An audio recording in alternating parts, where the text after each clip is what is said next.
What is up, YouTube, my Cowboys family, bringing you guys our latest update on the Dallas Cowboys. That's right. Give us just a second while we check our audio. But, guys, we have a lot to talk about after that crazy game last night. Holy crap. Again, let us check our audio. We're going to jump right to it, guys. Yeah, let me do it, too, and see if I can get the audio going on mine, just to help you out, baby. What's up, Tampa Bay Gaming? How you doing? All right, so...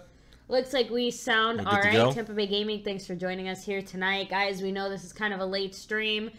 Just a busy day, lots to go over, especially considering last night's game. Of course, those Thursday night games, staying up all night.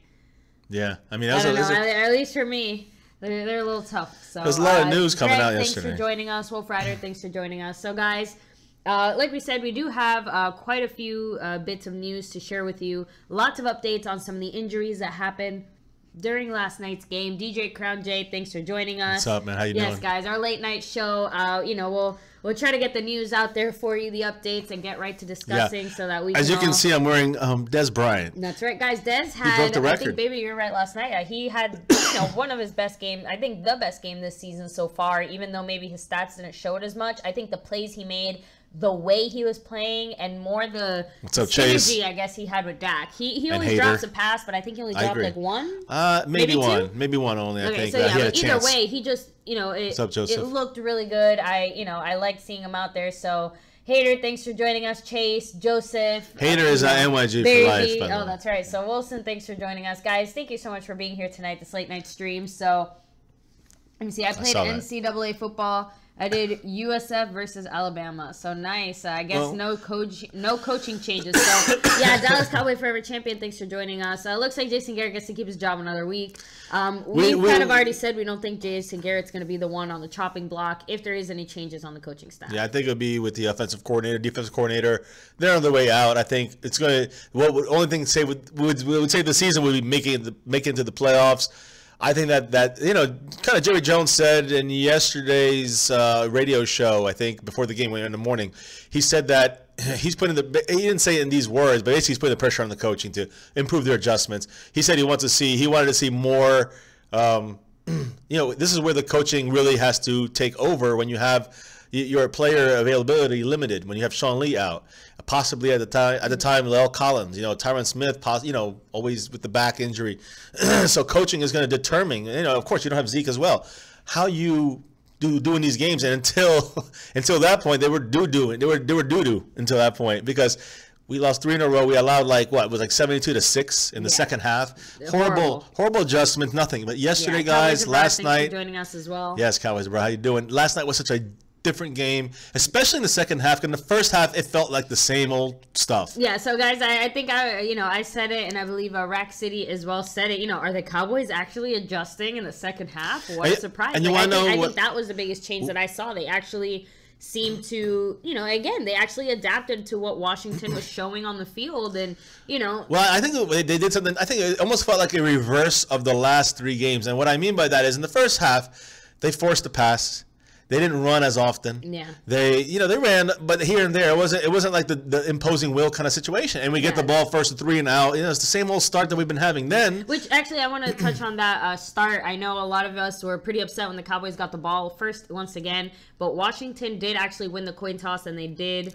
To defer. Exactly. So it wasn't a Cowboys or Jason Garrett coach decision, but that's what they wanted, the Cowboys. That's what they would have taken. I just wanted to clarify, just because. That's 10 out of, what is that? Is that, it's 11 games, right? No, that's 12 games, right? Yeah, so that's like what, 11 to 12? 11 out of 12 that we've ended up with the ball to start off the game, and the other team getting it in the second half. In the second half, the other team has scored. We stopped them this time. Yes, so, and we, unfortunately, we didn't score on that first drive. I think on it our was first drive. Yeah, it was. It was a 3-and-out, basically a punt. So, and DJ Crown J, you did call that interception last night. Yes. You were right on that. Who was it that got it? Anthony Brown? Anthony Brown. Got one of the picks, and Heath got the first one, which was really a blown coverage by Cheeto. He had a great game, but that play was not good. That should have been a touchdown, Washington. It hit off, I think it was Crowder's hands, Jameson Crowder's hands, I think. I don't know if him was Doxson, but either way, it hit off his hands. Someone tipped the ball. It hit off his hands, but it was right in his hands. It was a good pass by Kirk Cousins, a little in front of him, but he just heard footsteps. He was getting nervous. and Heath was not in his spot, so it hit off his hands and it bounced right into Heath's hands. Heath was aware enough to get the interception, so that's good. Yeah, sometimes you gotta, get a little lucky too. I heard a funny fact. I think someone posted it on one of our streams, one of our videos from yesterday or today, that said, I wish I can repeat. I can remember exactly what it said, but basically, it was when Jeff Heath has either kicked an extra point, kicked the field goal, or made an interception, we're 3-0, and we outscore our opponents by like 171 to like 40 or something crazy. So basically, when Jeff Heath is doing good, it's because we're like destroying the other team. Well, no. Well, it's just that he was trying to make an analogy, I guess, to compare. Hey, look, we're doing this. Look, we're winning like 113 to 47. When Jeff Heath is making an interception, kicking an extra point, or kicking a field goal. Now, think about it. The kicking field goals and extra points was only one game. San Francisco, we scored 40 points, was it? Outscored them crazy. And he had 2 interceptions, one to close out. Well, one yesterday, of course, and we outscored them, 40 to 30, what was it, 37, 38? Was it 30? I think it was 38. 38 to 14. So, we blew them out. And again, so that's the one of the interceptions. The other one, I'm trying to think which one it was. I think it was a game we closed out. Was it the Chiefs? I'm not sure. But either way, I think it was the Chiefs that ended that any chances for them to come back. Yeah. My point is, those 3 games happen to be blowouts, and his contribution wasn't like game altering. You can say. So, and then Ethan Metz, thanks for joining us. I want to catch up with a few comments here. And don't forget, guys. Alabama Crimson Tide Roll, thanks for joining us as well. Yes, and speaking of all this college stuff here, USF, Alabama, UCF tomorrow, guys. My fiance. Right. Thank you for my birthday present. My alma mater, the UCF Golden Knights, guys, going 12-0 tomorrow if we can win and win the American Conference. I know it's not a big conference, but nonetheless, for UCF to go undefeated, if they can pull it off tomorrow, it's at home. So we're driving out there to Orlando, I guess, Sanford or something, whatever, Seminole County, to watch this game. It's it's going to be big, loud. I mean, I've been there to this new stadium once or twice, and it's pretty loud there. Yeah, be on TV. UCF is undefeated so far this season, so I'm excited. 12 noon East Coast time. If you guys have a TV and a controller, go to your ABC channel. You'll see the game live. UCF, let's go Knights. But that's tomorrow. Right now, it's about Go Cowboys, and it always is on this channel, guys. That's right, guys. But make sure to hit like on the stream if you haven't already. It does help out our channel quite a bit. And subscribe if you haven't already. We post daily content on the Cowboys. We record our live stream reaction to every Cowboy game. And as you can see, we do all sorts of other, sports and just general fun content. Stuff. Yeah, so let me see. I want to catch up with almost at that 1K, here. Baby. So... Let me see. We also had 4 Pro Bowlers out. The fact that Smith has had a lot to do with our play. Who said that? So Cowboys abroad. The room is spinning. Barry B, hope you're all right. And then Smith absence was killing us. Don't get too drunk. Let me see. Interceptions don't change the fact that Brown and Heath are our worst players. So I think Heath is definitely one of our worst. I mean, one of our worst overall Anthony players. Brown is competing with Heath for. I think this season, but I think he came in as the 4th. As I said, in our previous streams, that this week he was demoted, as we all knew, but he's still going to play, and I think playing a lesser role for him is kind of like that Jalen Smith effect. Less of a role right now for someone like Anthony Brown. Let him shine a little more. Made him, It's again quality, not quantity. You see what, guys? I gotta say something. Jalen Smith, we were all hyped up in the beginning of the season. As the season progressed, we saw, Heath is not. I mean, not Heath, but Jalen Smith is not. Is not really looking that great. And as you can see, we started to cut back his time, but use him wisely. And I gotta say, guys, if you don't notice an improvement, then you must be blind, because I do think he's definitely playing better. He's covering better. He's tackling better. He's reading the offense better. I'm really happy with what he's doing. Taco, another guy who I think I said he's actually the opposite. Next year, I feel like he's been forced into more playing time recently. Correct. In that sense, yes, it's opposite. But again, I will say, I think for him a big change did come after our bye week. I've seen a lot more improvement since then. A little confidence too, especially after we cut Demontre Moore. So Aisha Brooks, thanks for joining us as well. What's up? So, no Demontre Moore and no so Barry B. No Don't Tapper. worry, guys. We're gonna keep this not too crazy long, but we do want to finish giving you the facts. Super Let's chat go ahead and coming. switch over to some of the injuries, guys, because I know, a lot of us were pretty worried, mainly, obviously, Dak. We have Scandrick. We have a few other guys. Exactly. Before we really delve into that, I just wanted to say one last thing about Anthony Brown and Jeff Heath. I think Jeff Heath, he's a good special teams player. He's a good backup safety, but that's the extent of Jeff Heath, and as far as I trust him. Kevon Frazier played better than him last night. Kevon Frazier played very fantastically. Well. For the most part, he did. Yeah, I mean, he missed a tackle here and there, but again, I don't trust him in coverage. But he really plays. He does great kickoff coverage. He does very well in special teams. So does Heath. These two guys are more. That's why you use them. I say they both should be backup safeties. But I think our starters, we need Xavier Woods, Byron Jones, and Chido Uzie. I think those are the ones who need to be the rotation at the safety. You have the two rookies in the back and Jones playing corner as a third slot corner. When you move them up from safety from the base defense, when you have them as your one of your safeties, when you go to nickel, you move Byron Jones as your corner, and then you bring in Xavier Woods or Uzie. And I think the Cowboys did that last night, and it worked very effectively. An 11th ranked passing offense, a high-powered 20. I would say they're not crazy like into the 30s in scoring, but they're averaging 24 points. Not bad against a defense that's supposed to be in shambles. Plus, no Sean Lee, which was covered up very well, I think, by the Cowboys scheme. And again, we held the Redskins to 14 points, guys. We can't put that, a divisional rival against our, already weakened defense, missing, our key player. With, like you said, all these other rookies, all these other, guys that we have in there. And they've been attacked, rightfully so, by their play on some parts and also by the coaching, by Marinelli and down. So DJ Conjay makes an interesting point. Kayvon reminds me of J.J. Wilcox. I agree. He's a hard hitter. I think he, whatever position we seem to use him at, he does seem to be more effective than J.J. Wilcox was, or at least I always liked Wilcox's like speed of closing when it came to like the pass. Like they throw it and the receiver's catching it. He'd close it fast. Now, he wouldn't really get the interception or knock the ball down as much, but he'd get the hit. I think that's the similarity I see with him and Kevon Frazier.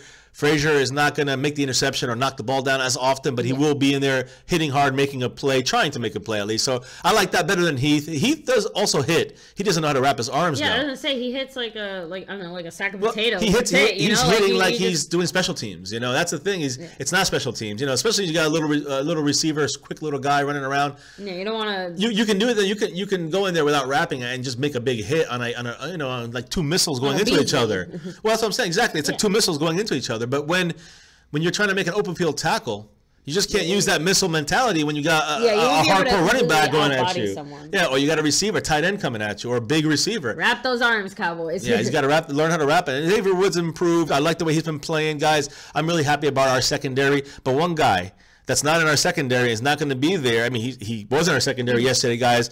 Listen to this. Orlando Scandrick, as I reported earlier today, he's been diagnosed with 2 transverse process fractures in his back. All right. And he's going to miss at least 1 game, probably more. Yeah. So, and just to let you know, guys, it looks like he suffered that injury sometime in the first quarter. Yes. And then he was kicked in the back in the first quarter, guys. Early in the game, so early in the first quarter. It was like in the beginning. It looks like he still played through it for a little while. He didn't come out until the fourth quarter. I think it was like mid-fourth. I'm not really 100%, but it was about that time frame. And guys, he played through it. He was a little behind in his play yesterday. I think we criticized him often. Yeah, which again, now that we know he was injured and still out there, it definitely explains what's going on. But Jerry Jones did say in an interview today, that he fully expects that this is the type of injury Scandrick might be able to play through. So that's why we do expect, so far they're saying he might miss a week. Obviously it could be more or less, but right now they're saying, just 1 week. Hopefully he is ready to go for that Giants game. That extra 3-4 day buffer we get here after this Thursday game will really help out, hopefully. And like you said, allow some of our injured players to rest, relax, and come on back. So I'm excited, hopefully, to get Sean Lee back. Yeah, no, and that's a big one. So let's talk about Sean Lee. Last night after the game, Jerry Jones didn't want to speculate about Sean Lee's health going into the Giants game in about 10 days, now 9. He did say that Lee was right in line with the timetable to return that they had set for him, which was for the Giants game. Right, and he'll be a guy to watch on this week's waiver list. I mean, not waiver. I'm on the injury list. I'm sorry, waiver. Are you kidding me? Yeah. But today, kind of a little bit newer stuff. He said that he is expecting Sean Lee. Jerry Jones is expecting Sean Lee to return for this Giants game in New York. In a lot more confident than he was even just a few hours ago. Yes, he said, "quote I know the plan. He's feeling good. He's doing everything possible to be ready to go. I feel good about him." That's end quote. That's great news from the higher ups, and when they say it, usually it's accurate. So that's a good thing. And the guys, the reason I'm wearing this jersey right about here, right now, 88 Des Bryant. I mean, we've been hard on him. He has not been an elite receiver. He wasn't really an elite receiver yesterday, but he showed those sparks, those signs of what he can do. And I think if he can continue to be consistent that way, you will see him again being mentioned as a top receiver, as one of the best receivers, as maybe an elite receiver, but he has to be more consistent. But I will say this, guys, 72 touchdowns. He broke the record yesterday on that touchdown, on that fade in the corner there. For most touchdown receptions in Dallas Cowboy history, 72. Wow. He just passed Bullet Bob Hayes, and Jason Witten has 67, so he's still in the running for this too. Yeah. He'll definitely be number 2 at least. Squeak into number 2. Yeah, at least. And again, you never know if something ever happens with Dez and he gets traded or something like that. He needs 4 more. Yeah, that's what I'm saying. But if something ever happens in any recent time or next year with Dez Bryant and Jason Witten plays another year or 2, he might become number 1. But right now, it should be Dez. It should stay as Dez if he stays with us for the most of his career. So major props to Dez. Yeah, I mean, listen, just to put in perspective, like I said, Dez Bryant 72, Bob Hayes 71, Jason Witten 67, Michael Irvin has 65 touchdowns. Irvin, the other 88, and Tony Hill has 51. So that's just a rundown of most touchdown catches by Cowboys receiver. So, and then Chase, you bring up a great point. You're surprised that David Irving didn't injure Demarcus Lawrence. So we do have an update on that. Yes. Thankfully, it looks like Demarcus Lawrence wasn't really injured. They're saying he's just fine for the most part. We haven't heard anything about him. Yeah, they said that it wasn't a serious problem. That's a quote from Jerry Jones. The Demarcus Lawrence injury came on the sack by David Irving. That was a good read there. No, it was he hit Kirk Cousins like a missile. He blew him up. And Kirk Cousins he flew like 2 yards back, but it was a offensive lineman there. And also, he kind of ran into the offensive lineman. Kind of rolled into each other. There was a big pile of guys, and then one guy, I think the lineman rolled into Demarcus Lawrence after he got tripped up with the flung Kirk Cousins, who ran into his own guy. Basically, got bounced into his own guy, and then that guy fell on Lawrence's. I think it was his. I'm not sure if it was left or right. It was his left hip area. Yeah, hip, upper thigh. It looked like he was I was a little nervous. I know Tyrone Crawford also looked like he got hit pretty hard, but he came back in the game. Lawrence did not, but they said it doesn't seem serious. They're not expecting it to be a serious issue, which tells you 10 days, even better news. That after these next couple of days, and we have Saturday, Sunday, we have the weekend. Monday comes along, Tuesday, we get back into our practice days. Yeah. You're going to start really looking at the injury report for Sean Lee, hopefully to be limited. You're gonna want to see all these guys limited. Of course, Tyron Smith, his first practice back, expect him to be, did not practice. He usually does not. This time he did because he had to have a quick turnaround game. So he did that. Then he and then you look at the other players on our questionable list, like Demarcus Lawrence, Sean Lee, Scandrick, who probably not. Again. Expect him not to play, guys. He's pretty much been ruled out, even though it is a 10-day mini bye week for us. So Zero God Loading, thanks for joining us as well. What's up, guys? So, hit some questions. I'm sorry if there's any comments and questions, but as far as injuries, those are the main guys we're talking about right there, guys. And of course, we missed the big one of all, right? Of course, Dak. The quarterback. Dak with his finger. He had X-rays. Thumb, right? Yeah, it looks like it's just a bruise. They brought down some of the swelling. Yeah, but X-rays were negative. Yeah, nothing That's broken. Huge. Yeah, nothing horribly damaged. This 10-day rest is going to be great for Dak as well. Yeah, he's going to need it. And guys, his 102 yards, passing yards this last game here, are the 7th fewest and Cowboys have ever had in a victory in their history. So Troy Aikman had 78. I think that's number 1 out of all of them. He had 78 yards passing, and they won. The Cowboys in 1992, and it was a season finale against the Chicago Bears, and he only played into the third quarter, and then they pulled him because it was a meaningless game to the Cowboys. I think it was a playoff spot was already secured. Roger Staubach had 3 of those wins, with 100 yards or less, and Craig Morton had 2 of those. So again, you can see how it's dispersed, but to see an effort of 102 yards is horrifying, but you still win, and only the 7th time in history that's happened. So, or the 7th fewest in history. So, it's obviously not Dak's greatest performance. He was horrible by the half, but second half he came back strong, even with the hurt hand, and I think that's a positive sign. Now, like you said, he's going to need that rest. It's very important. They got the swelling down. It's not broken. It's not fractured. It's definitely going to give him problems. I'm sure today he's probably was suffering some with pain and bruising and swelling today too. It's probably going to continue his problem. But the fact that we get 3 extra days, the fact that we get, he's going to be in the training room an actual 24/7 days where he has at least like an extra day of rest for sure. He's having like 5 days off, basically. What, Friday, Saturday, Sunday, Monday. And Tuesday, probably come back Wednesday, Thursday, Friday, and practice like normal. Saturday for the walkthrough, and Sunday's the game. So, it's the usual deal now. They just got an extra couple days now to rest, and it's big. And they're not just resting, sitting at home eating potato chips. They're actually, at the facility, probably walking through some stuff, doing some things. But the players that are injured, the players that are injured, or some are working out there, but the players that are injured are in there getting rehab, getting work done, guys, 24/7 top-notch care. So, when you got 10 days off and you got these 4 days of rest here, 5 days of rest, and then you're going to have your practice, expect to see most of these guys be back out there except for Scandrick. Yeah, and again, but everybody else, even Sean Lee, I think we're good. Look, Dak's hand is the Cowboys' golden goose. They're going to take very good care of it. Although some people don't like, some people are saying they want Cooper Rush in there, and I think that's now. Those people are wrong. I think that's a little bit insane, guys. Oh, yeah, guys, come on. So let me catch up with some of your comments here as well. So Cleveland Brown, thanks for joining us. So, I love that. I love that logo Cheeto's too. Playing like a pro already. So Chase, I will say that who was it that said Cheeto was worth the wait? I don't know, but that's definitely true. I got to agree. Let me see.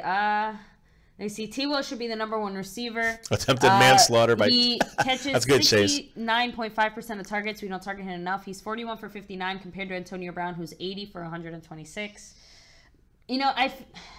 I don't want to be that person. Interesting comment, though. I know, but let me put it to you this way. Those 30% that he doesn't catch are more dangerous than any balls that are caught by someone. Well, usually they're interceptions from him. And that's what I'm trying to say. Like, if he doesn't catch 30%, but 15 of those 30, or, but half of those 30% turn into interceptions, as opposed to Dez, who might drop it 40% of the time, but maybe 5% of the time it turns into an interception. I don't know, guys. I don't know if I don't want to be the T-Will hater because I give him mad props. He does a great job, but for some reason something about great blocking, the way that he plays is an actual receiver, the way he catches the ball. Maybe it's just he catches it too much with his body. No, that's definitely something, but I think that he is a guy who could be useful for our team, but he just never seems to really appear very well. I don't know if it's about his routes. None of our receivers have seemed to really appear. They all disappeared. Anyway, and again, it's not all Dak's bad passing, although this game, a lot of it was, especially in the first half. And then they banged his thumb up. He got a little bit of swelling down. Guys, he was going to come in. I mean, Cooper Rush was going to come in on that punt when Switzer ran it back all the way, which we called here. We called the night before on our stream, the Madden stream, guys. It was so cool. I actually had to rewatch it because it was so I know. Chase said Thanksgiving might have been a bust, but that punt return from Switzer sure did feel like Christmas. I'm telling you, hey, listen, that is what every week we saw the progression of Switzer. Ever since the debacle with the Rams, he's been limited. He's been controlled. Slowly but surely, kind of make some better plays. Getting better kickoff returns. Getting better punt returns. We've seen him okay, now he's starting to look like the Switzer that we thought we were, expecting. going to get. Yeah. So, and of course, this really was just, guys, he did more for us this season so far than Lucky Whitehead has ever done. That's it. Let me make that very clear because Lucky Whitehead has never had. He had a return in the first preseason game in LA. Okay, preseason doesn't count. I know that's my point. That's just letting you know. For anyone who's still maybe doubtful, I know some of us were slightly disappointed in the way that the Cowboys were using him. Mm-hmm. But that's just me, guys. And for all you guys who are here joining us, thank you so much for being here tonight. We know this late night stream. So, lay low, thanks for joining us. So, let me see. Who's better, Chidobe Awuzie or Jordan Lewis? Great question. How can you really compare them when Cheeto has only really played like one game and Jordan Lewis has played I think you can see some of their pros and cons. There's no doubt in both these players, not Xavier Woods, both these players are very good. Both these players are very good at tackling. They hit, they wrap. The Cowboys are sorely locked in. Very good. Time. Thank you. That is something that is more important you think when it comes to a corner, defensive back, safety. You need to have great tackling skills because you got to run up there sometimes, make plays, and especially with the lack that we have at linebacker right now. Really, that's what it is because we had Hitchens playing basically the whole game, and you really didn't see. You seen Jalen Smith? He did play some of the game, but sometimes we ran with one linebacker, and we ran with 5 or 6 defensive backs because we have bigger safeties or more mobile guys, and we had them after a sack by D Law. We were forced to adapt because guess what? When you don't have Sean Lee and we have these other guys who are hurt or injured or don't fill that spot, and that's the other thing, guys. Someone has to fill it. We made them abandon the run. You see, because of us running the ball and getting scores. Of course, the Switzer touchdown pulled it 17-0. We had 3 turnovers, guys. The first 2 led to 0 points. That's unacceptable. I'm just being real. We could have been up a lot more in this game. And in the beginning, it could have been on top of them faster. And it would have been, you saw what happened when we got on top of a team. And you saw Alfred Morris back there, guys. And Rod Smith as well. They both got touchdowns, I think. I believe that Alfred Morris, Rod Smith, or Lance Dunbar, if you want, whoever, you put them behind a healthy front five that gel together, that have finally gelled together since the Packer game. Yeah, and are finally back together. Another team. Yeah, what's the big key? Who are we missing in the Falcons game? Zeke, Sean Lee, and an offensive lineman. Who are we missing in the Eagles game? Zeke, Sean Lee, and the same offensive lineman, Tyron Smith. Yeah. Who are we missing against the Charger game? Zeke, Sean Lee, and Zach Martin. Oh, that's right. Right, and an offensive lineman. And so then who are we missing in the Redskins game? Zeke, Sean Lee, blank. Oh, wait, no, weren't we missing a little No line? No, he played. Oh, that's right, he played. That's the point, guys. Sorry, guys. The fact that we have all five of our gelled together, it took 5 weeks to get them going, guys, but we finally got them together. The coaches finally started to call running plays in the second half, and we imposed our will in the running game, imposed our will in the game, ran the clock down, took just a lot of great, just running forward. We got great yards per carry. This team, the Redskins their defense allows almost 4.5 yards per carry, similar to the Eagles. Yeah. I'm sorry, not the Eagles. Similar to the Chiefs, similar to the Falcons, similar to the Chargers, whatever. These teams, we never did take advantage of most of those opponents. I'm sorry, not the Eagles. Eagles are the best in the run stop. But I'm just saying, we never took advantage of the Chargers or the Falcons. I'm sorry, we took advantage of the Chiefs, but. Especially the Charger game, they are the 32nd rush defense in the league, and we decided to just throw crazy. First half, a little less the throwing. Second half, we had to throw more, but we set ourselves up to fail when we don't establish the running game, and that is the key to the game. That and the five front guys, the wall being healthy. You got them all healthy, and it's these front five right now. These five we got in right now who work well together. You're going to see a lot of, again, we're playing a bad Redskin team, but we still blew them out. That's a good sign. Yeah. Our division rival, it's always tougher. We blew them out. At home, we usually play better on the road. We blew them out. And my point is, when we play the tougher teams, we get the Giants next, we get the Raiders, and then we get Zeke back, and we get Seattle, and we get a Philly team that we probably won't be fighting for anything. You never know. I mean, we got Zeke, though. And again, we're just a team that's going to get better. So if the right teams lose this weekend on Sunday, and we can continue to win our games, it's going to actually turn around. It could turn around and quickly if the right teams lose, and it's very possible. We're going to go over that later. So go ahead, baby. I'm sorry. So, no, Kerry Baptista, thanks for joining us. So, you're saying, be honest, Romo had trust and would throw the ball before Dez cuts the corner. Blind faith. Dak waits too long to see Dez create space. By then, it's too late. Defense close in. And then Laylo said is a different type of playmaker. If people play too physical on him, seems like Dak won't throw his way off. Good point. Who said that? That's a good point. Laylo. So and then good comment. I like that. I agree. He also said our backup quarterback. I think we'd love Rush. It's nothing against Rush. Why would you ever want your backup when you have your starter? Listen, Dak has to stay in. You can't just keep pulling quarterbacks up because they had 3 bad games and they were missing a key offensive lineman. Guys, it doesn't just affect the running game; it affects the passing game too. You saw what the Falcons did to us when we had Chaz Green in there. You saw what the Eagles did to us almost the entire game from all sides. You saw what Joe Looney did when he took over for Zach Martin against the Chargers, who had a very good defensive front. And Virgil, thanks for joining us as well. Virgil, what's up? So let me see. And then Billy, I love all your comments, by the way. Joining us as well. So and Kerry Baptista, no offense, I'm going to completely disagree with what you're saying about benching Dak for Cooper Rush. That's just man, you can't do that. Yeah, you can't pull it. You can't do that. It's not. Yeah, guys, you gotta have faith and confidence in your quarterback. It's all part of the system. In this sense, I guess I'm sounding like just Jason Garrett a little bit, but you just can't be Madden out there. You can't be Madden and just start throwing, go for it every fourth down but trust the system in the sense that you have to let your give your players time to develop and really show you what they have. And honestly, we could watch. I won't feel comfortable really knowing who Dak is for probably another full season. Like after next year's season, I think we'll have a better idea of the real type of quarterback he is. But it's way too early to count him out, and especially with the coaching staff, issues right now. And people forget, along with the coaching staff, they forget that the first half of the season was far from the first 5 games. We were 2-3. We were struggling even with Zeke and our front line that was struggling. Guys, we had Chaz Green at the time for the first 3.5, 4 games.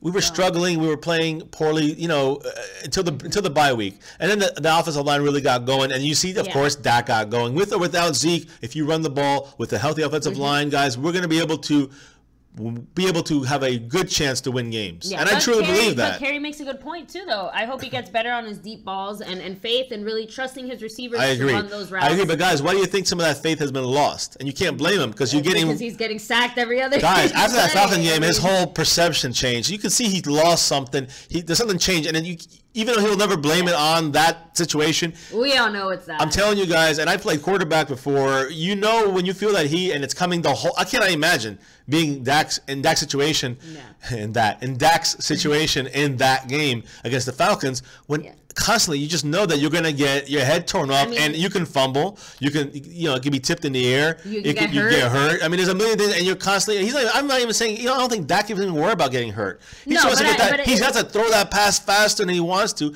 The receiver's not ready to get, out of the break yet. That's where the coaches should adjust and make shorter routes. They don't, and that's the problem with the coaching. But again, when you see that happen, and then Dak and the team knows that Chaz Green is not getting any help, and he's not even helping your quarterback. You're just going, that to me is coaching, but also that's how Dak loses a little bit of confidence. And I think that's what you saw these last 3 losses when we're missing those front guys that know how to play and gel together, and that is the key to our running game, to our passing game, to our special teams, to our offense, to our defense, to our rushers, to our cornerbacks, to everybody, guys. That's it. Trickled because you saw it happen. We control the ball. We make a team one-dimensional, and we're up 17-0. Bye-bye, game over. And not every team can do that. And this is a team that can score points, guys. They hung with the Saints. They should have beat the Saints. They beat the Reds. The Redskins beat the Rams in L.A. They beat Seattle in Seattle when they had all their guys healthy. It's not a pushover team, and we still, even though the offensive line was damaged, and we can understand that. Than the last time we played them, though. We were more banged up this time than the first time we played them. Yes, and we didn't have Zeke. But even with that, guys, it doesn't matter. That's my point. You put Morris back there, it's going to be problems for teams. You put Rod Smith back there, it's going to be. If you had McFadden back there, you have problems. 4 straight wins against the Redskins, guys. Let me catch up with some of your comments. Billy Murphy, thanks for joining us. Shallow Hal, Des joins Romo in the Cowboy Record Book. Yep. So Kingstar Vids, thanks for joining us.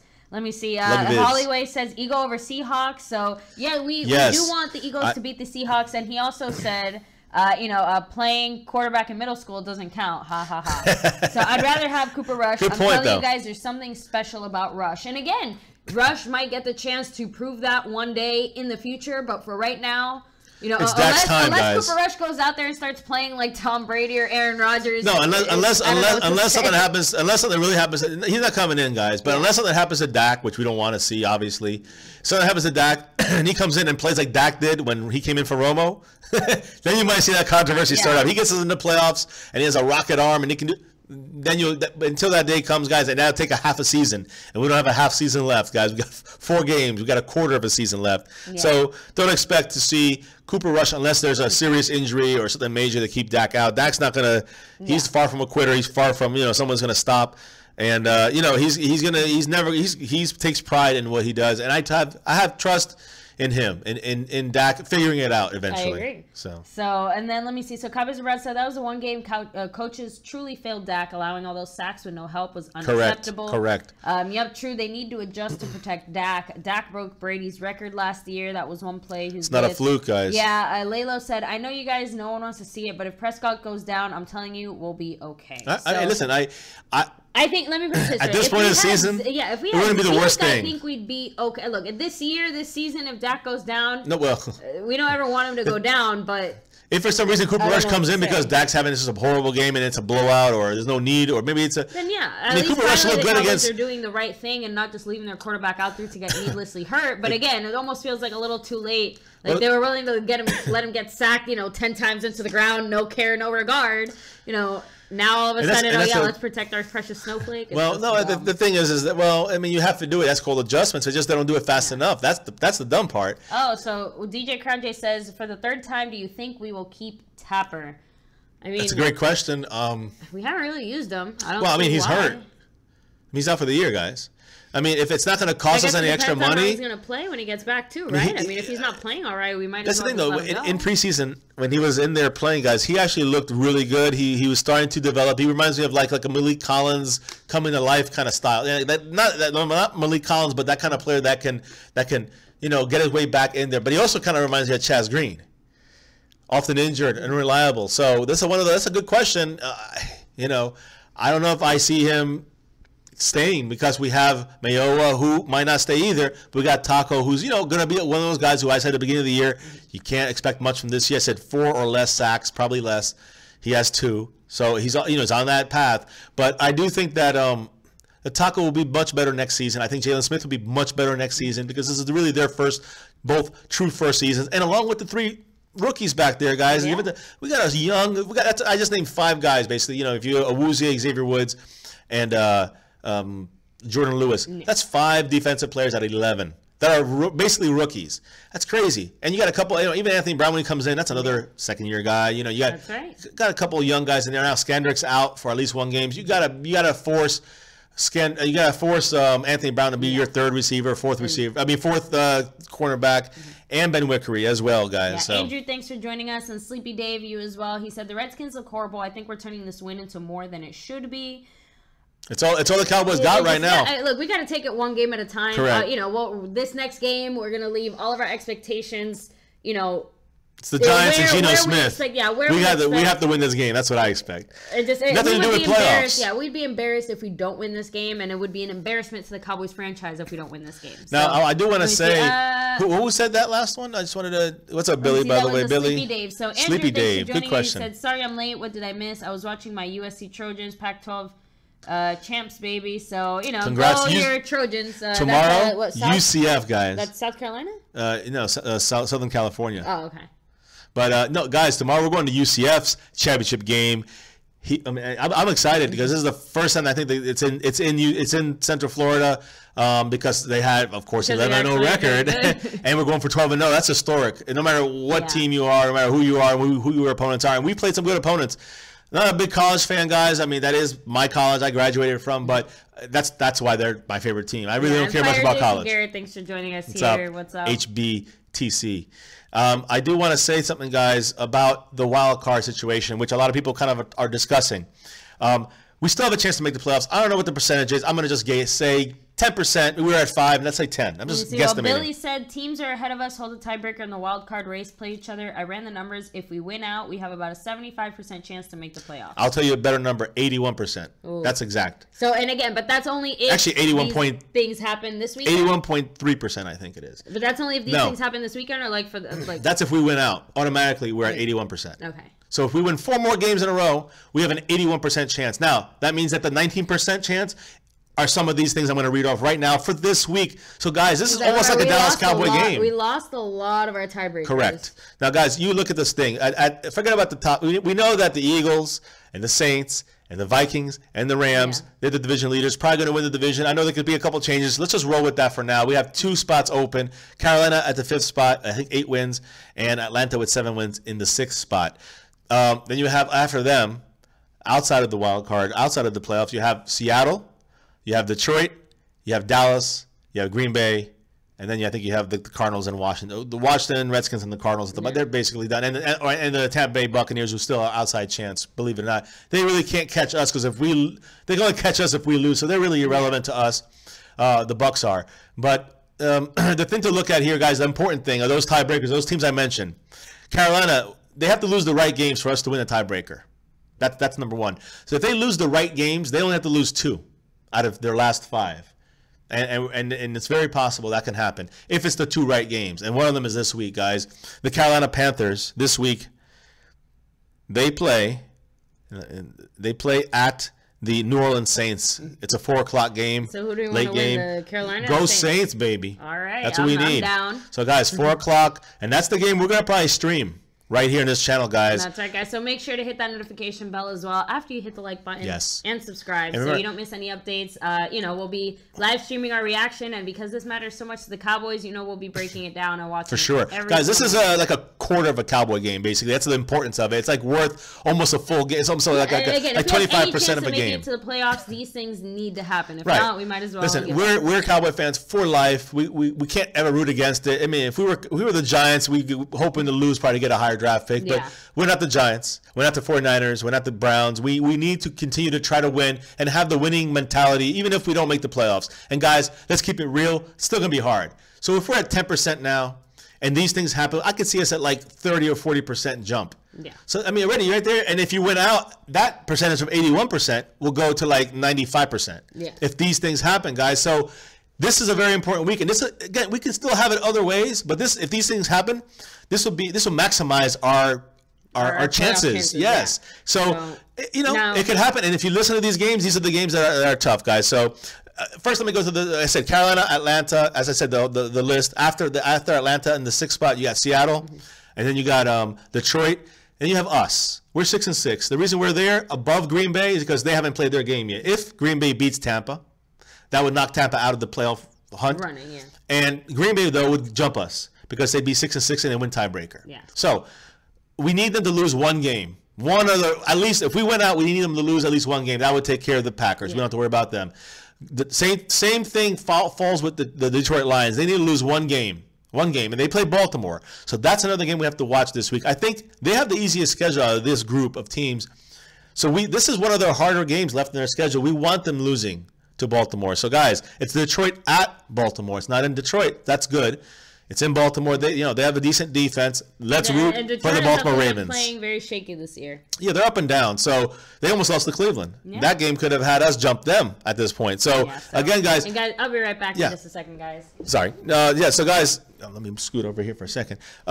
So that's one thing there. Let me see here. Hold on. So again, 1 o'clock, Carolina at Carolina. I'm sorry, I'm messing up here. Detroit at Baltimore. Go Baltimore. All right. At 1 o'clock as well, it's Minnesota at Atlanta. We want Atlanta to lose. So go Minnesota, guys. And I think that's a very possible win for Minnesota with their defense. They got Bridgewater. I think they're ready I think Atlanta's due for a loss. So look for that to fall. I think Minnesota can win that. And if that happens, those are the two most important games right there. That one and the Carolina game at 4, Carolina at New Orleans. Those are the main two we want to focus on. The lesser games would be Detroit because they could lose at any time. The Green Bay game to Tampa, that could happen anytime as well. Their loss for Green Bay. So as long as one of them lose and we win out, this boosts our chances to get in the playoffs. Finally, and there's a big controversy on this one, but the Philadelphia at Seattle game. I hate saying it. I don't want to root for Philly. I'm not rooting for Philly. I'm rooting for Seattle to lose. Seattle, for some reason, and I think it's because of tie-breaking, if we win out, we have a better head-to-head matchup against the Philly, what do you call it? Similar games, I guess you'd say. Comparable, I forgot what you call it, but common games. That's it. So common games between Seattle, Dallas. The Cowboys would have, if they went out, would have split with Philly. And Philly would have beat Seattle. I think that would be a tiebreaker we would need, or we'd have to have Seattle lose 2 times and then once to us. So it's 3 times. So it's more, we need this loss to maximize our potential for the wild card spot. Now, if the Eagles win, they clinch the NFC East. It's over. That avenue is done. Right now, we're 4 games. If Eagles lose, we're 4 games back, which with 4 games to go, and they have to lose all 4. We have to win all 4. So that's another route to get into the playoffs. Now, do you think it's going to happen? I don't. So I think we have to hope the Eagles beat Seattle in Seattle. And then Seattle only has to lose 1 more game, which has to be to us. And we have to win our game. So you see how it's laying out here. So basically, guys, here's what it is. Green Bay has to lose 1 game. They play Tampa in Tampa. It could happen. Detroit has to lose 1 game. They're playing in Baltimore. Definitely could happen. Atlanta has to lose 2 games, and definitely one of those 2 games can come against Minnesota, even at home. They can definitely lose with Minnesota on the road in Atlanta, and the team on top of them, the Carolina Panthers. We need the Saints to beat them. And that's a big game for it because if the Saints lose, then Carolina jumps them, and I think they are the division winner or the division leader, or the Saints drop to a wild card team. So, that's a big battle for the Saints, and it's in New Orleans. I think New Orleans is going to beat Carolina. Carolina's too inconsistent. And I think you're going to see them possibly lose. So if these 4 things happen, of course, like I said, Philly beating Seattle and the other things, if all these 4 things happen, even 5, if Tampa Bay wins, if those things happen, I think our chances go to like 55% or something crazy like that to make the playoffs. If we win all our games, it's like 95% chance we make the playoffs, guys.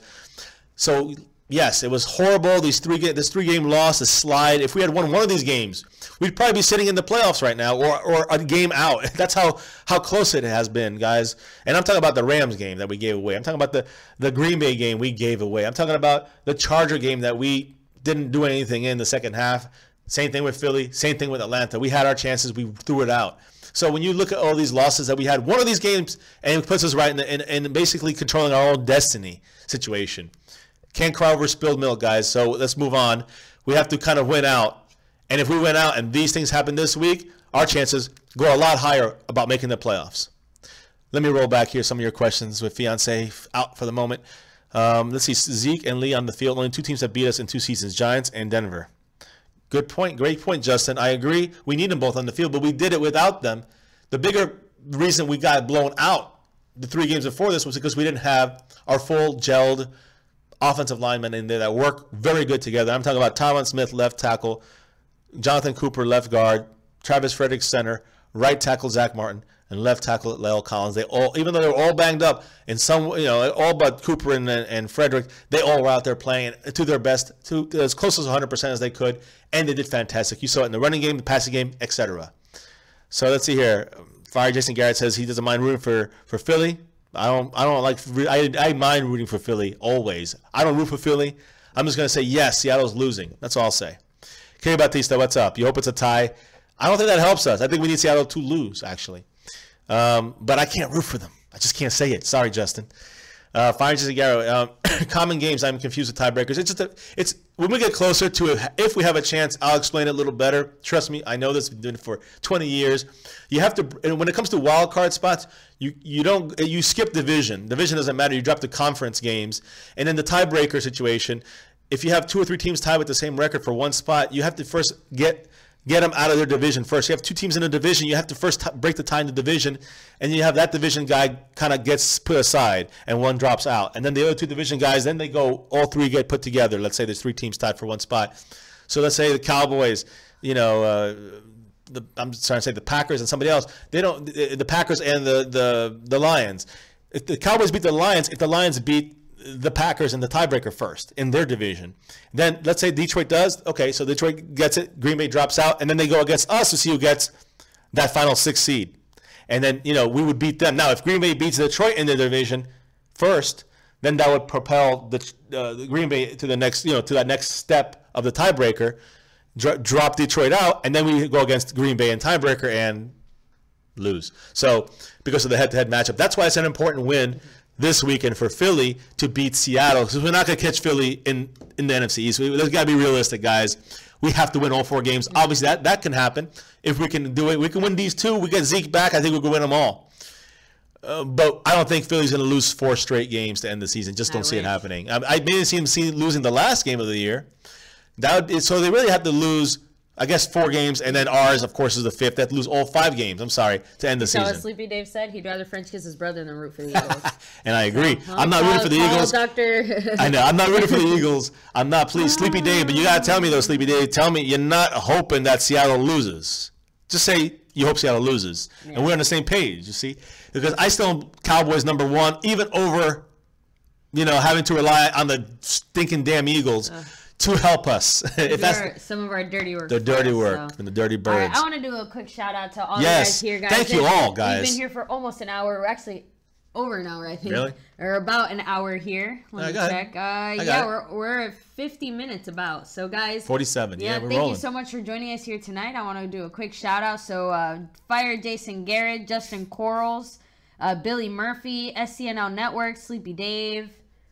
Let me see. Kerry Baptista, Billy Sarducci, Virgil Johnson, Lalo, Shallow Hal, Andrew, Cowboys Abroad, DJ Crown J, Chase. Well, a lot of you guys out here, guys. Thank you. So, yeah, there we go. I can't go any farther back than that. Cowboys Abroad. Wow. I know I saw you here as well. So, guys, thank you so much for joining us. So, DJ Crown J was there too, right? Yep. Yeah. So, I'm going to go ahead and get some of your last comments. Yeah, but before that, guys, after that large shout out, so many names, so many people here in the lobby. Okay, guys, hit that like button, hit subscribe, and hit the notification bell, guys. Don't forget to do those things. Make sure you hit that like I know most of you guys are subscribers. Yeah, Kerry Baptista, please don't block Fire Jason Garrett. Nothing he's saying is spam. So, come on, guys. Who's doing that? Who's doing that? So, Fire Jason Garrett, if you're out there, sorry about that. As soon as you're not timed out anymore, make sure to hop back in here. Who's timing him out?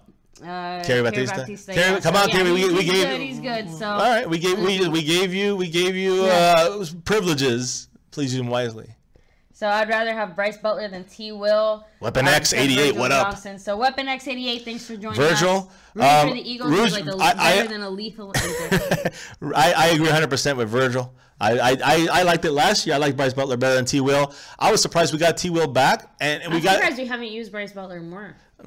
Because we paying T. Will $4 million a year for 4 years, and we're stuck on his contract. We're only paying Bryce Butler for 1 year, so that's you bought it, or you bought it. Bad. Yeah, basically, you bought it, you broke it, you bought it. So, what are you going to do? Rooting for the Eagles is greater than lethal injection. Yeah, Billy B. Murphy, trust me, I understand. It's okay, Kerry. We got you. It's all right. It's all good. Yeah.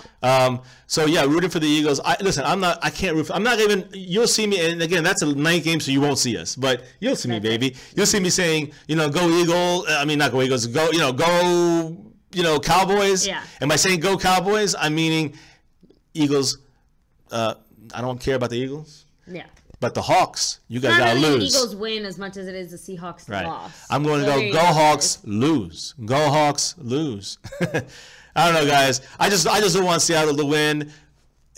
Get that, and again, for some reason, I read it. It's a tie-breaking situation. That's why it's important, because we would have to beat Philly at the end, and by giving us a 500% record against Philly, 1-1, and Seattle, if they tied us, would have a 0% record against Philly. And that might be a tie-breaking situation. And if it comes down to that, we would be out if their loss came to another team, not Philly. That's how these things go, guys. And it is that specific. Trust me.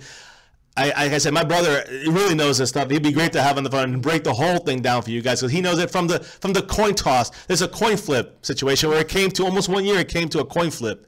And he knows all these little crazy things. He'd be a great addition to my Cowboys family. Unfortunately, he's an Arizona Cardinals fan, so... So, and then Justin Quarles, thanks for joining us and for enjoying our stream here. And then Weapon X88, do you think you keep both Irving and D-Law? I think we can if we franchise tag Demarcus Lawrence. I agree. And again, sign Irving obviously to some kind of very lucrative, short. I would say not too long. I wouldn't say lucrative. I'd say it has to be. He's not gonna take a long term unless it's lucrative. So it has to be short term and still good. Yeah. It'll probably be a shorter contract. It's something that will still benefit him. But I think the only way we'll keep both of them is if we franchise tag one of them. Weapon X is saying exactly the thing. We have to sign Zach Martin no matter what. I lose both those guys over Zach Martin. I'm just being real, and I'm not saying we will. We can't. Our line comes first. Yeah, and then Kerry Baptista, Mama shared with us last night. Your pops was a Giants fan. So yes, he is. He was, and my mom was a Cowboy fan from Roger Staubach days. So the '70s. So she's got the Cowboy blood. My dad had the Giant blood. Obviously, I came out on my mom's side when it came to the Cowboys team. And as I answered many times before, the reason I am a Cowboy fan, I don't remember why. I was little. She said six. She said 6 or 7. I have a Danny White jersey when I was like 5.5 or something like that, guys. He was like a punter for our Cowboy team before I even knew what he was. But I just liked the colors. That attracted me as a kid. Oh, look, the colors of star. It's beautiful. You guys got to all admit that. Navy blue and white. Right. I mean, silver. You can't beat that. And those awesome cheerleaders. I'm sorry, guys. I looked when I was little. What did I do? I was a little boy. Why? So, and guys, if you're asking for our Facebook page, you can find us on Facebook under My Cowboys Family as well. And Twitter, guys. We put a lot of stuff on Twitter. Everything we put on Twitter rolls over to Facebook. So there's just a few things there that, for example, during the Zeke case especially, we were posting a lot of documentations, like official documents, so you guys could review those. So, we'll definitely have other things on there. And, we might do something else on Twitter, guys, so make sure to follow us on there. We're My Cowboys Family there as well. Yeah, yesterday with Little Jay, we were actually talking about for our 1,000 subscriber special. Yes. One of the things is a Q&A. Yeah, guys. So make sure you guys really want to do a Q&A with us. we are such interesting people. We have so many. I'm just surprised, you guys. That's what you chose. You didn't want to hear her rap. You don't want to hear me rap. Please don't, guys. Choose everything. You don't want to see a reaction video of us watching something that's, of course, as family friendly as possible and as censored as possible. Yes, if you do want us to see something that isn't quite family friendly, if you could find a censored or more family appropriate version, that would definitely be great, down. guys. But again, guys, this is up to you guys, and that's a super chat coming. That's going to be where we're going to have like a donation board We're going to have like the top donators and get a special prize sent to them or something in that nature. I don't know, some kind of special shout out video. I don't know, guys, whatever you guys want. And of course, guys, on top of all the Cowboys content that we are providing, obviously you can see there is an off season. We'll be doing a few other things as well. We're doing some college stuff this weekend. True. We'll definitely be keeping up with a lot of the March Madness and a lot of the basketball that'll be headed our way. You know, the draft, of course, guys, you cannot sleep on the draft. So we'll be bringing you guys a whole bunch of updates, and pretty much right after the draft, you know, it's kind of, you know, almost training camp again. Well, yeah, you know, it's there's the basketball NBA playoffs, and you know, the baseball's back in swing. Kind of lose it there, but that's when the off season starts up again. But we're way off, guys. We still got a quarter of a season to play. Still. What's up, Billy Sarducci? What's up, Andrew DeCall, Kerry Batista, of course. We're so secretive. Billy Murphy. Well, guys, you know, that's why you do questions. Yeah, we gotta protect our trade secrets. Well, some things we probably still can't answer. For the government, government. They're always watching, always listening. I like Law Nation. Law Nation. I mean, I know he works for the government, but it's just funny because he's like, I can't talk about it because I work for the government. Us two guys, we all work for the government, so we can't answer any questions about that. All right, guys. Seriously, we're gonna go ahead and wrap up tonight's stream. Seriously, this has been a really fun, great late night stream, guys. So make sure to hit like. If you haven't already. Guys, there's like 25 of you in here. Got to hit that like button. And guys, I know some new guys in here. Hit subscribe. Hit the notification bell so you get our live streams. We do this live stream discussion. We try to do it daily. We really, really try. Yeah, so hey, 11 p.m. is still today. Yeah, so exactly. Counts, exactly, guys. So, and for all you guys who did join us for the late night stream, make sure to leave all your comments down below. Let us know what you think about, of course, this Cowboys win, what does this mean for the rest of the season? Do you think the Cowboys realistically have a chance to make it to the playoffs, or is it just a we'll see we'll see on Sunday, because we'll be back on Sunday with our live stream, guys, and we will definitely do some stuff there. Tomorrow will be UCF stuff on Saturday. Sunday is going to be some maybe a special report live at the game. I'm going to leave it at that. And guys, of course, any breaking news on the Cowboys, we'll definitely be breaking that, of course. I do want to give bonus time here, guys, because there's a lot of you in here. Hit that like button. I'm going to answer a couple of the questions. I saw a couple good things here. I love the Xavier Woods comment. Who said it? Let me see. Cowboys abroad. Xavier Woods at corner. I actually, I don't know how the Cowboys had him yesterday. I know they had him at corner and at safety. I like Byron Jones at corner. I like the way he was playing at corner. He was physical. I just think he plays better overall at corner, and I think Xavier Woods probably could play both very well, but I think he's better suited for safety. What about Cheeto? You see, I think we have three guys that are so versatile. I think Cheeto is more of a, like you said, depending on the package. I think Cheeto, it really depends on who's on the other side of the ball. I think that if you think it would be a benefit to have him out there, maybe you have a guy who's a little bit bigger, because Cheeto's, I will say this. Cheeto played very well at corner yesterday, and so I'm just trying to think. Can we just be happy we have guys that can actually play these positions we had we had Scandrick on one side. We had Scandrick on our base 4-3. We had Scandrick on the left on the right side, and on the left side we had Scandrick. Left side we had Awuzie.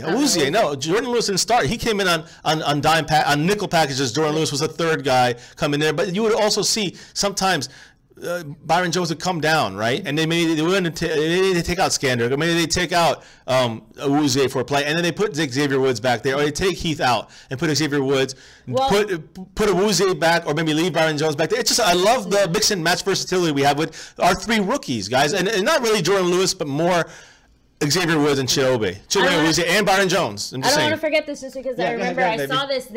Speaking of mixing and matching, they put Xavier Woods at Scandrick's spot a few times, and they had him kind of come in. I saw it might have been Kevon Frazier. I know it was someone who ended in a 5, and it was one of our defensive players. I'm pretty sure it was Xavier Woods. All right, he made a lot of plays. Xavier Woods. They put him at Scandrick's spot because you know how sometimes a Scandrick or Jones was kind of the one blitzing. Yes, I'm pretty sure it was Xavier Woods, and at least I think twice I remember that he did pretty well. Close. So he's fast. He has the speed. I'm not saying Cheeto isn't fast, but I like him there. I like what the Cowboys are doing. Cheeto has I don't know what it is. He has an all-around coverage and tackling. I think that's Xavier Woods misses the tackling part, and he can cover deep and he can cover close. So, Xavier Woods can do both of the coverage things. It's just, I think, a strengths and weakness thing. I just think that Cheeto, like you said, is more of the better all-around player. Correct. I agree. So because you can use him more, and he does really well in these spots, we see him shine. We saw him a lot of corner, and he played very well. And not just, but we have to remember too, Xavier Woods was like a 6th round. Yeah, I know. Bonus scrub, pick right now. No one, not a scrub, but he just an unknown really. So it's nice definitely to see a guy like him step worth up. Picking that up. And if the worst thing about him is that he still needs some help with his tackling. I mean, he should know by now, but yes, I agree. It could be a technique that's worked on.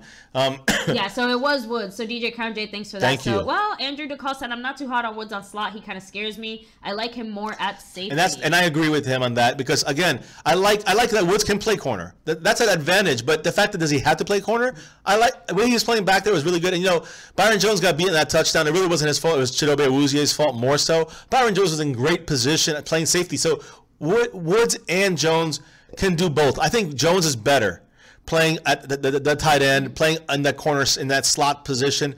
I think he's just, again, he also has 3 years in the league. Full years is 4th, I think. More experience. Exactly. So, I mean, Woods is playing great at safety. He can, flow back there and kind of watch and kind of, he's quick. He reacts fast. I love it. Same thing with Cheeto. Reacts quick. Jordan Lewis, great tackler, very good coverage guy. And, I think he's probably the best talent coverage guy out of the 3, like pure coverage, like corner cover. But I like the way that Xavier Woods plays safety and definitely is aggressive. Yeah. I love the way Cheeto reads the defense and is aggressive and can stop the run. Yeah. He can cover. He can play safety. He could play linebacker in a dime position. I mean, I'm just saying in the dime formation, guys. He's so versatile. That's his plus. And then you have Jordan Lewis, which to me, when you have a corner that can lock down the runs on his side with great tackling, you can't put Xavier Woods out there because he'll miss those tackles. He will not contain the outside. But Jordan Lewis knows how to naturally do it. Chidobe Awuzie knows how to do it. They both, and I love, these are rookies doing this stuff. So you got to keep that in mind, guys. These are not veterans, all right? They're playing better than Scandrick most of the time, it seems, for this season. They're playing better than Anthony Brown, second year, kind of still a rookie.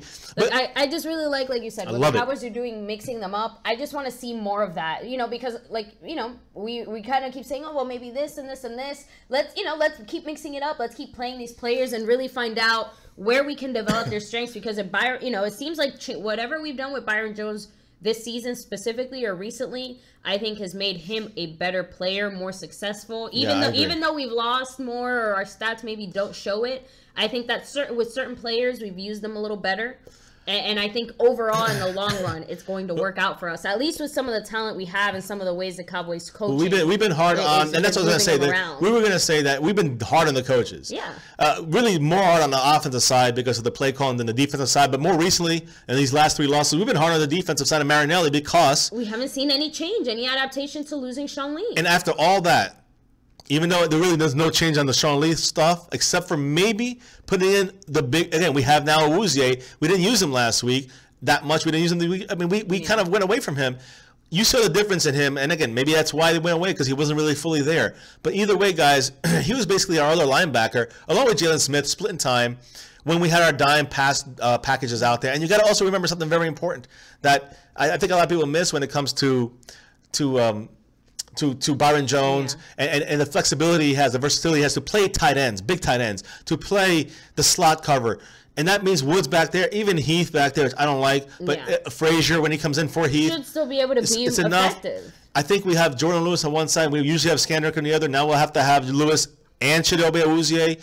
And in some dime packages, Cheeto is going to play in the middle with Hitchens, floating around there in the middle. So I do think that our defense will come together. And Marinelli, I will say the biggest two big adjustments they made in this game, I think. I had to rewatch it again, I guess a little closer. But the one adjustment we mentioned, which was when they went to pass coverage packages, nickel, dimes, whatever, they took a chance by working less with a linebacker, taking their second linebacker out and leaving only Hitchens out there and adding a 6th defensive back, almost like a dime defense, which is risky because if you run, you get split open that way. But luckily, we had the lead by running the ball mainly. We took away the run, which made that defensive package more viable. Again, forced Kirk Cousins and that goes to our strengths. Our strength is not to have more linebackers. Off of our, again, and it plays off of our weakness and our injuries exactly by making up for the fact that we can't stop the run. We force the team to not run. That's I mean, what's the best way to protect yourself? But not just by stopping the run, but also by scoring points on offense. Exactly. And again, 10 points was offense, and a lot of it was defensive turnovers, guys, and special teams turnovers that got us in position to have a chance to score more points. In the end, it was just it was the second half that took us over. The first half was special teams and defense. Second half was defense, but we had a lead. We stopped them coming out the second half in the third quarter, and we continued to try to build points, and we did it, and we started wearing them down.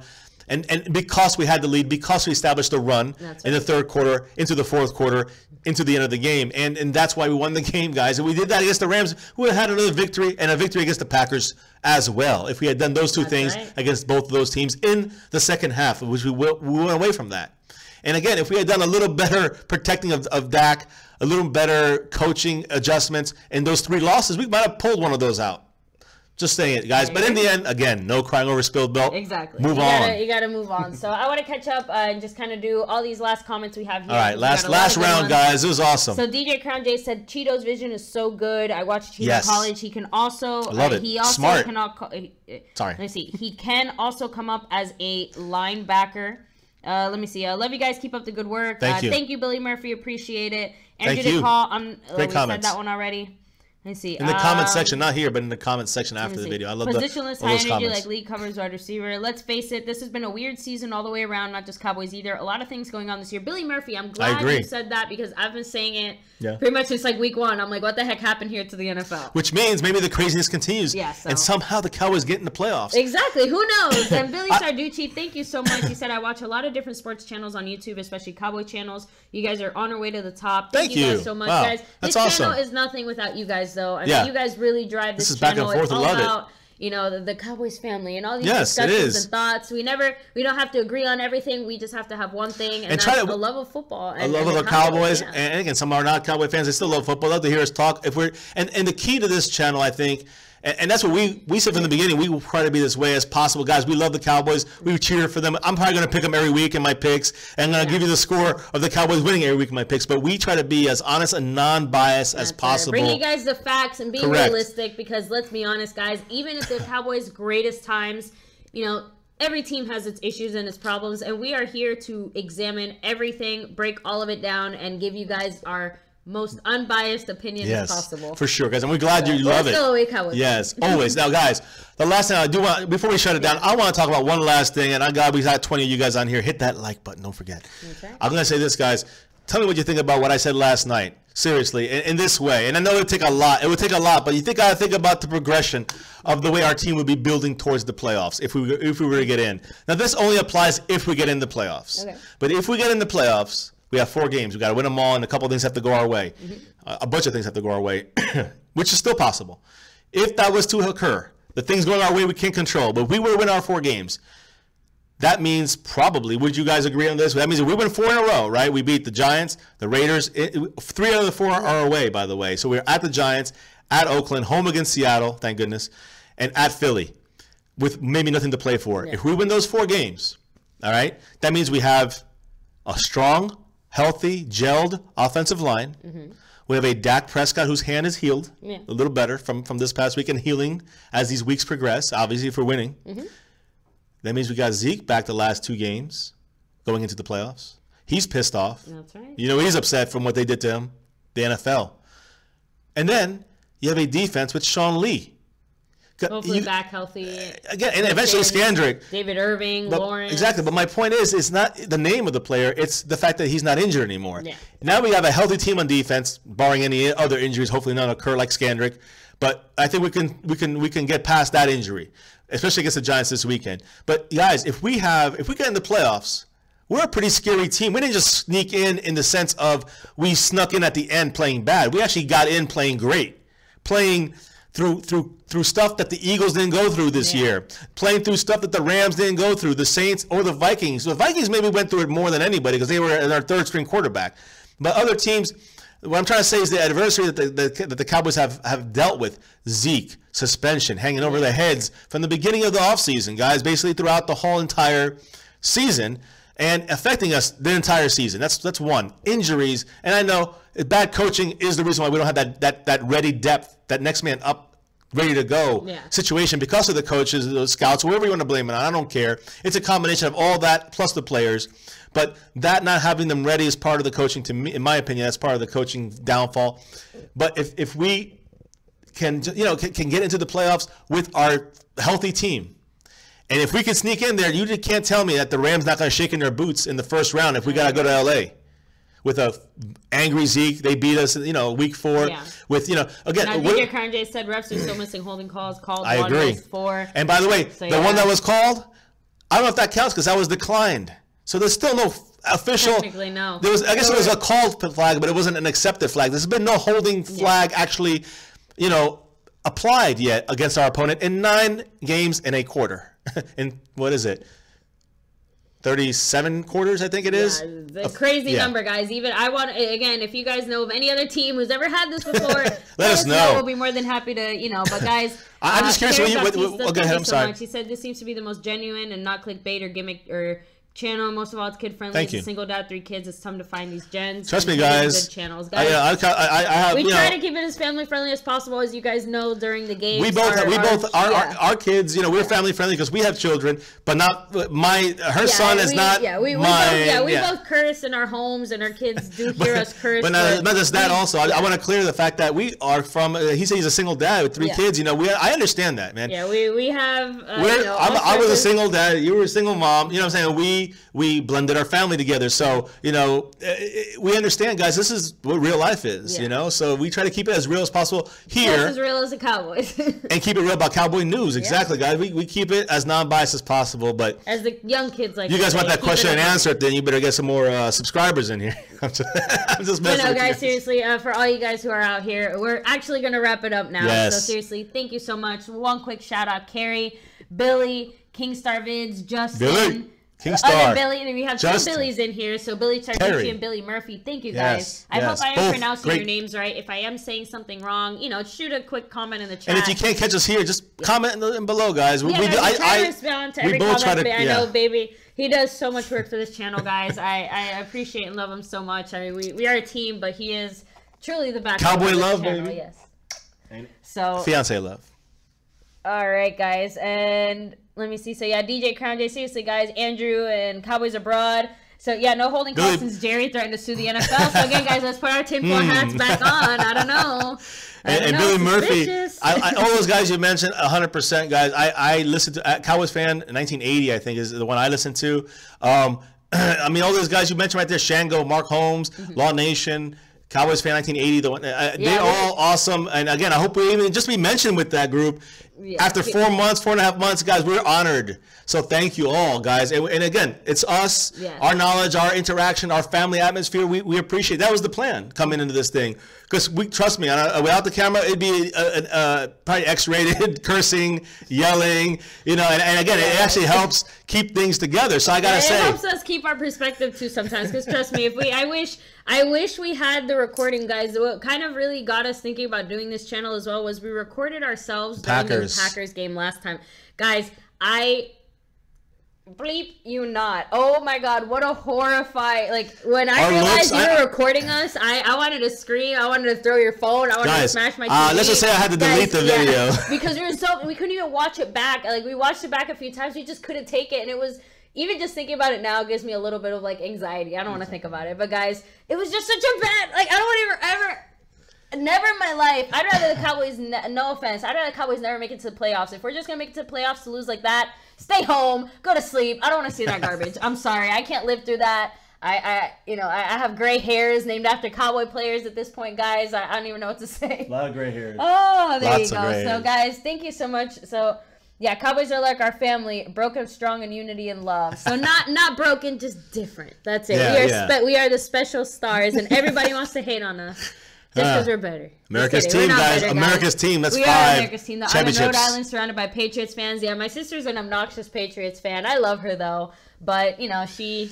Hey, they can brag, They are the champions currently, and they also have 5 with Tom Brady. That's something nobody can. Not even the Pittsburgh Steelers can talk garbage about that. Because that's... Andrew, I wish we still had that footage. We're not joking when we said we deleted it. We were looking for that at the beginning of this channel to, give an example what it would be like.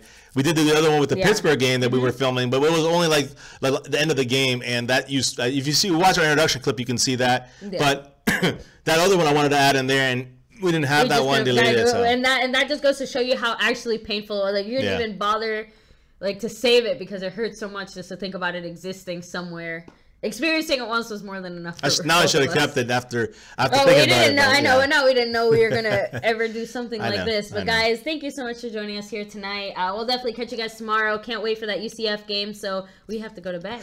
Great. Here's named after Cowboy players. Yes, Cowboys abroad. I'm not joking. I swear I have. Gray hair is named after Cowboy players. This patch right here is Jason Garrett. This one here is Tony Romo.